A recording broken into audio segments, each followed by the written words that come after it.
Bom dia, ouvintes da Rádio Assunção Cearense. Bom dia, internautas do blog do Edson Silva. Estamos começando agora o nosso programa, o blog do Edson Silva, na Rádio Assunção Cearense. Comissão de Orçamento, Finanças e Tributação da Assembleia Legislativa do Ceará dá início à sequência de seminários para a apresentação e discussão dos projetos que darão origem à Lei Orçamentária Anual e ao Plano Plurianual para o quadriênio 2024-2027. Em mais de uma oportunidade, nós aqui falamos do descaso dos deputados, do desinteresse dos deputados com a discussão do projeto de lei orçamentária estadual. É a lei mais importante da administração pública do Estado, porque nela o governador diz quanto espera arrecadar no ano seguinte, consequentemente, no ano de 2024, e como gastará esse dinheiro que arrecadará. Ele pretende arrecadar 37 bilhões. Só com pessoal e o custeio da máquina, ele vai gastar já 30 bilhões ou 31 bilhões de reais. Bom, mas, de qualquer modo, começa a discussão. É uma discussão, essa discussão é engodo, porque não dá para se discutir numa manhã, no interior do Estado, uma proposta orçamentária que tem inúmeros artigos que fala sobre diversos temas referentes à administração municipal, ou melhor, à administração estadual. Mas é uma obrigação constitucional. A Constituição obriga que a proposta orçamentária seja discutida regionalmente com a população. É outro engodo. Mas, enquanto tem a Comissão de Orçamento e Tributação discutindo esse projeto, esses dois projetos lá no município de Russas, a Assembleia está fazendo sessão ordinária agora pela manhã. Uma surpresa, porque depois do feriado, geralmente os deputados descansam, principalmente se esse feriado é no fim de semana de trabalho dos deputados. Atenção, eu disse o fim de semana de trabalho dos deputados, porque os deputados só trabalham terça, quarta e quinta-feira. Eles não trabalham nem na segunda, nem na sexta-feira. Portanto, a partir de hoje, eles já começam a gozar um fim de semana prolongado. Mas a sessão de hoje está existindo porque há matérias do governo do Estado e a situação tem interesse em votar com urgência. Uma delas diz respeito ao programa Vai e Vem, no âmbito do Serviço Regular de Transporte Metropolitano da região metropolitana de Fortaleza. O que é isso? Na campanha eleitoral do ano passado, o governador Emmanuel prometeu que ia dar passe livre para os moradores da região metropolitana de Fortaleza. Eles não iam pagar passagem de ônibus entre os municípios da região metropolitana. Acontece, porém, que na mensagem do governador, no artigo 6º desta mensagem, diz o seguinte: o programa Vai e Vem Livre beneficiará os residentes nos municípios da região metropolitana de Fortaleza, exceto os da capital. O fortalezense não terá direito a esse benefício.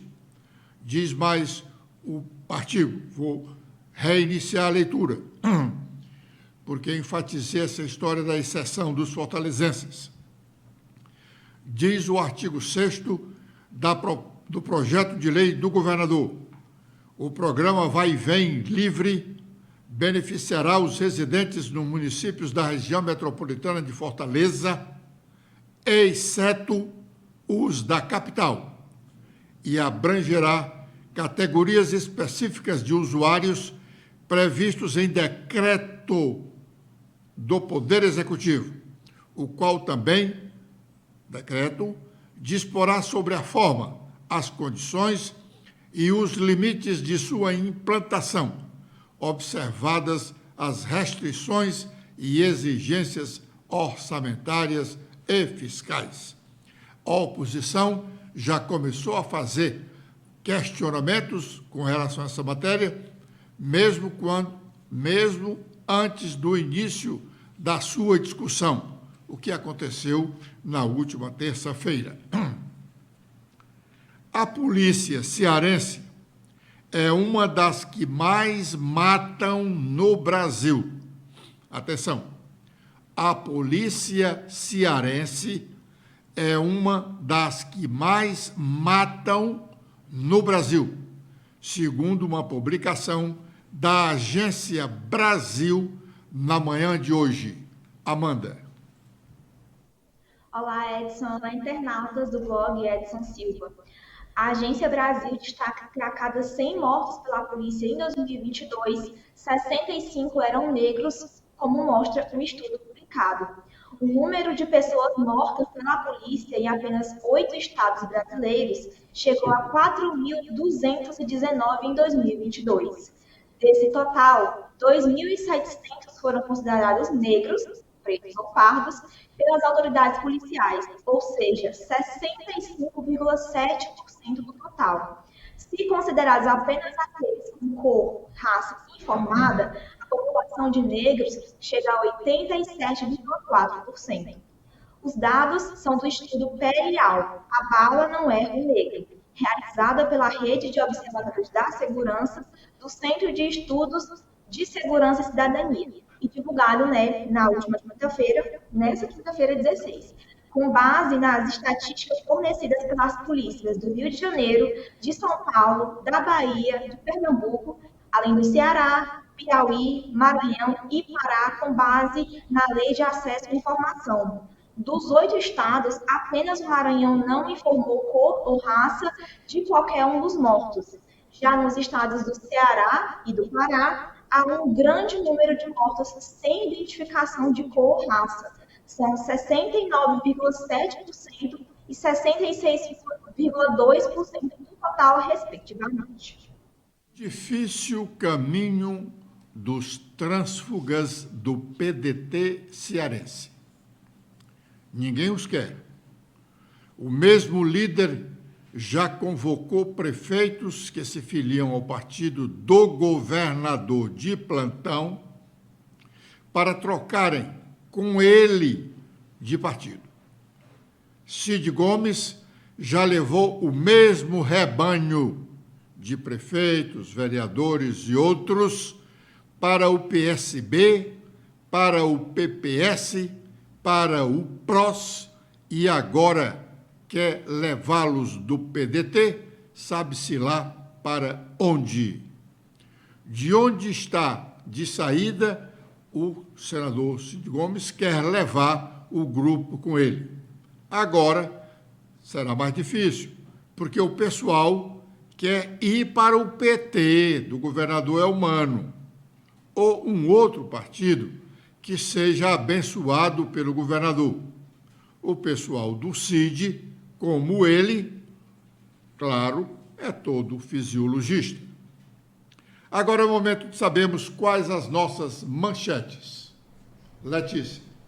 Olá, Edson, olá a todos que acompanham o nosso programa desta quinta-feira. Com as atualizações feitas no nosso blog, temos que o Tribunal Superior Eleitoral e o Tribunal Regional Eleitorais, os Tribunais Regionais Eleitorais, atuam em conjunto nas ações, mesmo em um ano sem eleições. Esses tribunais, junto à Justiça Eleitoral, atuam sem interrupção no atendimento a eleitores, no julgamento de processos e na organização das próximas eleições, bem como a produção de urnas eletrônicas, que é bastante acelerada nesse ano pré-eleitoral, um ano que antecede as eleições, e também na formação, de reuniões com os servidores e aprimoramento para a atuação no ano que vem. Também temos que a procuradora do Ministério Público de Contas de São Paulo indica que políticas monetária e fiscal precisam dialogar. No próximo dia 22, falando sobre esse assunto fiscal, a Comissão Mista de Orçamento deve votar o projeto de Lei de Diretrizes Orçamentárias, a LDO, de 2024. E vale me lembrar que essa LDO tem como relatoria o deputado cearense Danilo Forte. Foi sancionada a lei que facilita a análise e reduz filas do INSS. Além dessa redução de filas, essa nova lei traz medidas relativas ao atendimento à população indígena e à reestruturação de cargos no Poder Executivo Federal. A lei transforma cargos efetivos vagos em outros cargos efetivos e em comissão ou funções de confiança para atender a demanda de órgãos e entidades do governo. E também temos em destaque que CSP quer ouvir Silvio Almeida e policiais sobre veto à lei contra o Estado Democrático de Direito. Foi sancionada em setembro de 2021 a lei dos crimes contra o Estado Democrático, que revogou a Lei de Segurança Nacional e recebeu 5 vetos do ex-presidente Jair Bolsonaro. Então, essa Comissão de Segurança Pública do Senado Federal quer ouvir o ministro de Direitos Humanos. Agora, com os destaques nacionais, iniciando pelo Estadão, temos em principal manchete que, ao atacar Israel, o presidente Lula escolhe falar grosso e arruinar a credibilidade da política externa. A postura atual do Brasil no conflito na faixa de Gaza, igualando israelenses ao Hamas, limita as opções da diplomacia depois da fase aguda do conflito. Também agora com os destaques do Globo, temos a coluna de Malu Gaspar falando que o presidente Lula telefona à presidente de Israel para agradecer por saída de brasileiros de Gaza. Essa saída, bastante volumosa, que foi aqui chegada em Brasília, aqui no país, na última segunda-feira. E também tem um destaque especial sobre os irmãos aqui cearenses, a crise entre Cid e Ciro Gomes, que chega ao ápice, e o PDT já soma 73 baixas a este partido. E com as últimas da Folha de São Paulo, temos sobre o governo Lula que o presidente e aliados reagem a desgaste de Flávio Dino, o ministro de Justiça e Segurança Pública, na reta final para uma escolha à vaga no Supremo Tribunal Federal.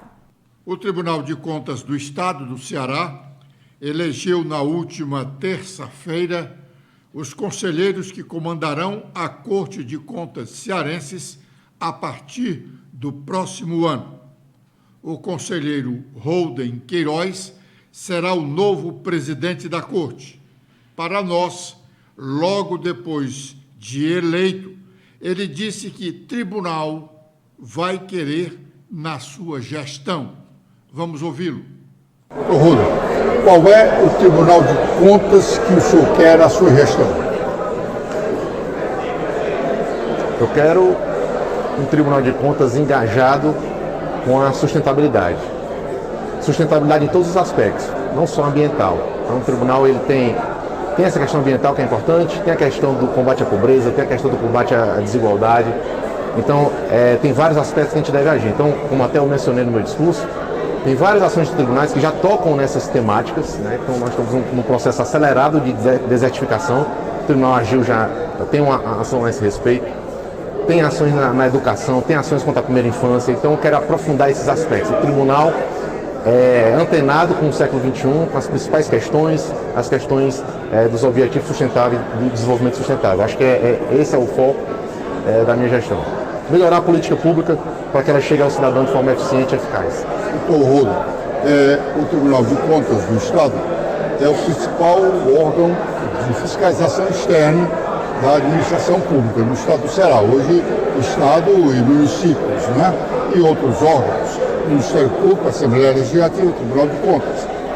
O senhor, quando foi relator das contas do governo, há uns 2 ou 3 anos, o senhor chamou a atenção aqui para o fato de que a população não acompanha a execução do orçamento do Estado. O que é que o tribunal pode fazer para ampliar o exercício de cidadania e o cearense acompanhar isso? Eu só tocou num ponto muito importante. De fato, Não adianta só ficar falando como a população não tem acompanhamento, a gente tem que ir atrás, a gente tem que, talvez seja um problema de comunicação nosso, né? Então a gente tem que, talvez, traduzir para uma linguagem mais simples essas questões e tornar mais atrativo para que o cidadão possa vir acompanhar e verificar aquilo que é, a conta do governo. Eu até sempre falo no dia do julgamento, talvez seja o julgamento mais importante do Estado, que é saber como é que foi executado aquilo que foi planejado pelo governante. Se ele executou, se ele gastou corretamente aquele dinheiro e de forma eficiente ao longo do ano. Isso a população tem que estar em cima, junto com o tribunal. E o tribunal deve, eu acho que o principal ponto é traduzir isso com uma linguagem mais acessível. Quebrar essa questão da formalidade do tribunal, que é uma corte de contas, claro, é uma corte respeitável, mas ela tem que estar mais no mesmo andar do cidadão. A gente tem que trazer o cidadão para dentro daqui, do tribunal. Mas de que forma pode-se fazer isso? Porque, embora nós tenhamos no Brasil o campo fértil da fiscalização, né, os portais de transparências, são vários aí, todos os órgãos têm portal de transparência, mas não é fácil, Cisane. Não é qualquer pessoa que sabe abrir um portal da transparência. O que fazer para facilitar isso? Exato. Então, o tribunal, nesse ponto, ele tem vários projetos, né? Então, ele trabalha, inclusive, com a juventude. Inclusive tem até uma disciplina eletiva no ensino médio, eu até participei do livro paradidático que está nessa disciplina, mostrando a importância do controle, tentando preparar aquele cidadão, aquele aluno do nível médio que vai sair dali fazendo aquela disciplina e sair com conhecimento do que é o tribunal e como é que ele pode movimentar o tribunal, como é que ele pode acionar o tribunal. Realmente, é um tema muito árido, contabilidade pública, orçamento, é muito complicado. Cabe ao tribunal o papel de não só fiscalizar, mas fazer isso se tornar simples para o cidadão. Nesse ponto, temos outros projetos também em andamento de tornar as nossas decisões, aquelas mais emblemáticas, e recebemos até um prêmio por isso deve ser até mais divulgado, aquelas decisões mais emblemáticas numa linguagem acessível, numa linguagem, talvez utilizar pode ter a linguagem técnica, sim, para os técnicos, para os profissionais da área, e a linguagem comum para o cidadão comum. Exatamente. Então vamos fortalecer esse projeto para que essas nossas decisões possam adotar essa linguagem comum que todos entendam, porque é um tema muito árido. Eu mesmo, quando atuava na área só do direito, era difícil para mim isso. Então, quando eu cheguei, tive que fazer para passar no concurso, tive que fazer todo um preparo. Então, eu imagino que o cidadão que tem ali a sua estágio. Tive que fazer o estudo para passar no concurso, já tive que me preparar, né, no concurso aqui do tribunal como procurador. Então, não é simples, né? Então, é o nosso, justamente, eu acho que é o nosso papel, aquilo que para o cidadão é difícil, cabe a gente enfrentar, mas aí traduzir para ele depois, traduzir de forma clara e objetiva, para que ele entenda e que ele possa estar junto do tribunal nessa jornada. O tribunal não fique aquele órgão separado da sociedade. Eu acho que esse é um desafio importante. Roder, muito sucesso da sua administração. Vamos fazer com que o tribunal cresça mais ainda e faça com que o cearense seja mais cidadão com relação ao exame das contas dos seus governantes. Muito obrigado, muito obrigado. Bom, nós ouvimos aí o futuro presidente do Tribunal de Contas do Estado, o conselheiro Holden Queiroz, que assume no começo do ano. O Tribunal de Contas do Estado, como nós dissemos no início da entrevista, é o órgão mais importante do controle externo. Isso porque a Assembleia Legislativa, que deveria ser a primeira, a obrigação da Assembleia Legislativa, a obrigação dos deputados é fiscalizar o Poder Executivo. Ele não faz. Ele é omisso total. Pelo contrário, ele bate palmas até para os erros do governante. E os erros do governante não significa dizer que seja desse ou daquele governo. Todo governante erra. Nós erramos, todos nós erramos. A Assembleia aplaude até os erros que ela deveria corrigir, mas ela não corrige absolutamente nada porque ela é omissa. A oposição ao governo Eumano de Freitas, mesmo muito pequena na Assembleia, tem criado alguns momentos de constrangimento para os aliados do governador. Na última terça-feira, foi uma sessão bem prolongada, porque tinham várias matérias do governo e algumas delas realmente polêmicas. No curso das votações, ou da votação de algumas matérias, de interesse do Executivo, o deputado Carmelo Neto, falando de gastos da administração estadual, voltou a falar da questão das viagens do avião particular que fica à disposição do governador, à disposição do gabinete do governador, dia e noite. Carmelo chegou a dizer que é humano, é um governador voador. Vamos ouvi-lo. Provando uma mensagem que cria cargos. A mesma Casa Legislativa, deputado Almir Bier, que aprovou um empréstimo de quase 1 bilhão por parte do governador Elmano de Freitas, do governo do PT do estado do Ceará, para rolar uma dívida. Um empréstimo para pagar um empréstimo. E repito, uma comparação que já fizemos. É como se o Estado pedisse dinheiro a um agiota porque não tem dinheiro para pagar e honrar o compromisso que fez quando pediu o empréstimo.